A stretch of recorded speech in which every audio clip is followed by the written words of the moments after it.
Welcome to Drawliper channel, and in today's video I'm going to show you how to check battery temperature in your Android phone. You cannot check your battery temperature from phone settings. You need to download a third-party apps from Google Play Store, and the app name is DevCheck and Device Info System Info. You can see in my phone it's already installed, so just open the app and then find battery option from here.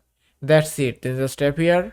And here it is. From here you can check your all the battery details. On the info option at the top you can see temperature option, and my battery temperature is 25 degrees Celsius, and you can check yours from here. You can also check your battery technology, battery health, voltage and anything as you want. Now if you tap on dashboard option, you can also check your battery charging level and battery temperature from dashboard. That's it. You can see it's 72% and 25 degrees Celsius. And charging condition is discharging. And that is how you can check battery temperature in your Android phone. I hope this video was helpful. If it was, please give it a thumbs up and don't forget to subscribe